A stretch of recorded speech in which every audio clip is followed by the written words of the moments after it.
이 1939년에 이 스페인의 공산주의자들이 이 기독교인들을 탄압하기 위해서 이 수많은 목회자를 죽인 사건이 있었습니다.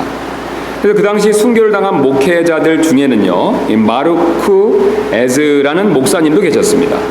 이 목사님은 순교 당하시기 전날에 자신의 아내와 교회 형제 자매님들에게 다음과 같은 한 통의 편지를 남긴 적이 있었습니다. 이제 몇 시간이 지나면 저는 구세주께서 계시는 형언할 수 없는 하늘의 기쁨을 맛볼 것입니다. 그리스도를 위해 핍박받다가 죽는 것보다 더 좋은 죽음은 없을 것입니다. 하나님께서는 제게 지금 과분한 특권을 주시기를 원하고 계십니다. 그리고 모든 사람들에게 마지막으로 그 목사님은 이렇게 부탁하셨습니다. 형제 자매 여러분, 저를 위해 복수를 부탁드립니다. 부디 저에게 악에 대한 이 공산주의자들에게 선으로 대해주셔서 그리스도운 복수를 꼭 해주시기를 부탁드립니다. 제가 곧 가게 될 그곳 하늘에서 여러분을 다시 뵙기를 소망하며 마르코에즈 목사 드림. 마르코에즈 목사님은 자신을 지금 죽이려고 하는 사람들에게 똑같이 죽음으로 복수하려고 그것을 원하고 있지 않는 것을 우리에게 가르쳐주고 있습니다. 그는 예수님께서 말씀하신 대로 원수를 사랑하라는 가르침을 마지막까지 지금 실천하는 모습을 보여주고 있습니다. 이처럼 우리 그리스도인은 심지어 원수일지라도 다른 사람을 해치거나 죽여서는 안 된다는 것을 우리는 잘 알고 있죠. 오히려 예수님처럼 모든 사람을 용서하고 사랑해 줄 필요가 반드시 있습니다. 그러나 여러분, 여기 한 가지 예외가 있습니다. 우리 그리스도인이 이 세상에 있는 그 어떤 누구도 결코 미워하거나 죽여서는 안 되지만 한 존재만큼은 반드시 미워하고 죽일 필요가 있습니다. 이 존재만큼은 이에는 이, 눈에는 눈으로 꼭 그렇게 갚아줄 필요가 반드시 있습니다. 여러분, 이 존재가 무엇인지 아십니까? 바로 죄가 됩니다. 우리가 이 세상에 있는 그 어떤 사람도 다 사랑해야 하지만 특별히 우리 안에 있는 다른 사람이 아닙니다. 내 자신 안에 있는 죄만큼은 절대로 사랑해서는 안 된다라는 것을 오늘 주님은 그것을 우리에게 말씀해 주기를 원하고 계십니다. 오히려 철저히 미워하고 무자비하게 죽일 필요가 있다라고 그 사실을 우리에게 강조해서 지금 말씀하기를 원하십니다. 왜냐하면 내가 죄를 죽이지 않으면 반대로 죄가 나를 죽일 수도 있다라는 사실 때문에 그렇습니다. 그래서 오늘 읽었던 우리 본문 13절 말씀을 다시 한번 보시면 하나님께서 지금 우리에게 이렇게 말씀하고 계시죠. 너희가 육신을 따라 살면, 즉 육신을 따라 죄를 지으면 어떻게 될 것이다 라고 말씀하고 계십니까? 죽을 것이다 라고 말씀하고 있죠. 우리가 내 안에 있는 죄를 따라 그 죄를 따라서 육신대로 살면 죽을 것이다 라고 말씀하고 계십니다. 물론 이 죽는다는 것은 육신의 죽음만을 말하는 것은 아니겠죠. 우리가 앞으로 가서 우리가 조금 이따 살피겠지만 바로 영적인 죽음을 의미하고 있습니다. 이어서 오늘 13절 말씀은 또한 성령을 통해 몸의 행실을 죽이면 살리라 라고 그렇게 말씀하고 있습니다. 앞에 9절과는 정반대로 성령을 통해 몸의 행실을 죽이면 살 것이다 이렇게 지금 말씀하고 계시죠. 그렇다면 여기서 몸의 행실은 무엇이 될까요? 바로 우리의 몸이 죄에게 순종하는 일, 다시 말씀드리면 우리의 몸이 죄에게 사용되는 일을 그것을 우리에게 지금 말씀해 주고 계시죠. 그래서 우리가 그 근거로 앞에 살펴봤던 로마서 6장 12절 말씀 다시 한번 가서 우리 살펴보도록 하겠습니다. 6장 12절입니다. 그러므로 너희는 죄가 너희의 죽을 몸 안에서 군림하지 못하게 하여, 그 다음 구절을 우리가 유심히 보실 필요가 있습니다. 뭐라고 말씀하고 계시냐면 몸의 정욕안에서 죄에게 순종하지 말고, 지금 마지막 구절에 몸의 정욕안에서 죄에게 순종하는 일, 그것을 사도 바울은 오늘 읽었던 우리가 8장 13절에서는 몸의 행실이다 라고 그렇게 지금 부르고 있습니다. 즉 몸의 행실의 뿌리가 바로 무엇이다 라고 말씀하고 있습니까? 죄라는 것이죠.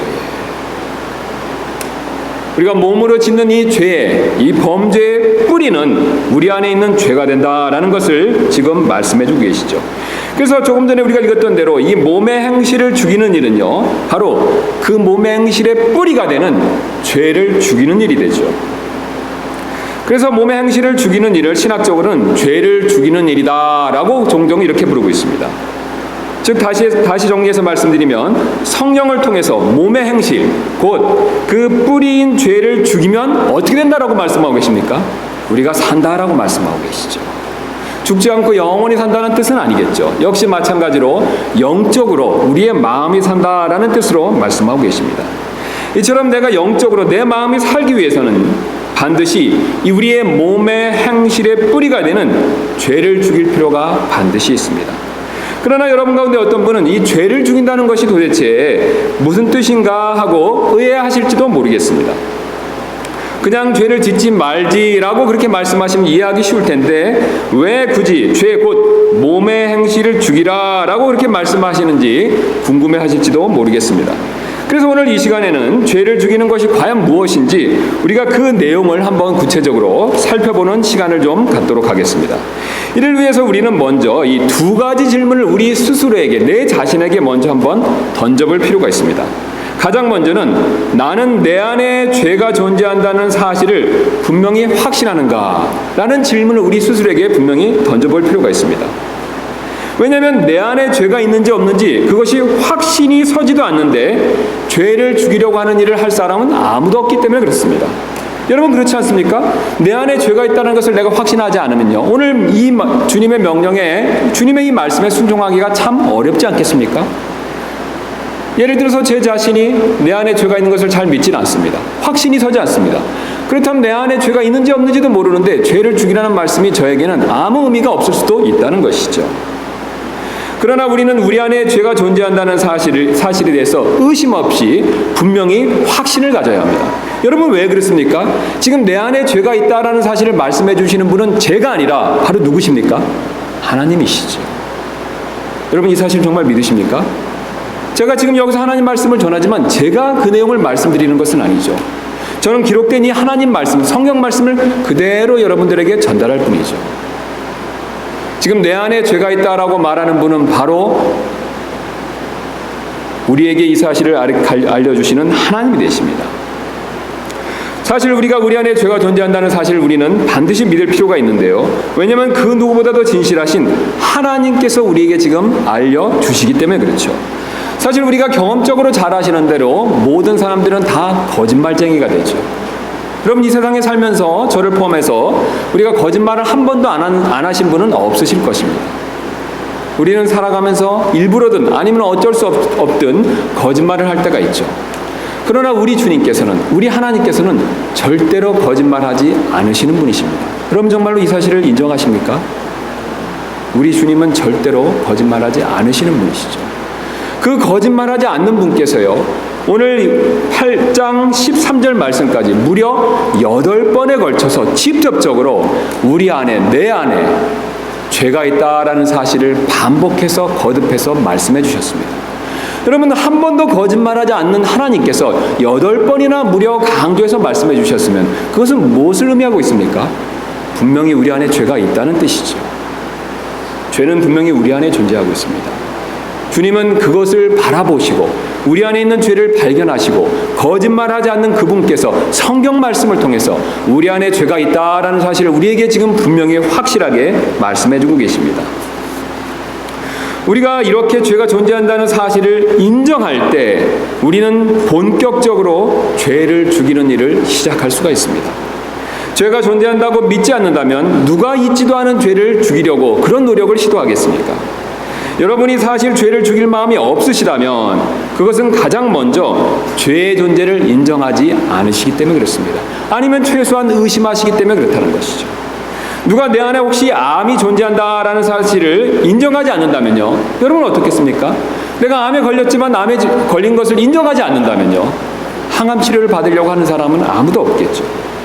그럼 이와 마찬가지로 죄가 존재한다는 사실을 인정한 사람만 죄를 죽이는 일을 시작할 수 있다는 뜻이 되겠습니다. 여러분 구원받을 때를 한번 생각해 보시기 바랍니다. 여러분 구원받으셨을 때 어떠셨습니까? 가장 먼저 중요한 것을 깨달으시지 않으셨습니까? 바로 내가 죄인이라는 것을 가장 먼저 깨달았다는 것이죠. 내가 죄인인 것을 깨달았을 때 믿음의 필요성을 분명히 느낀 적이 있으셨을 것입니다.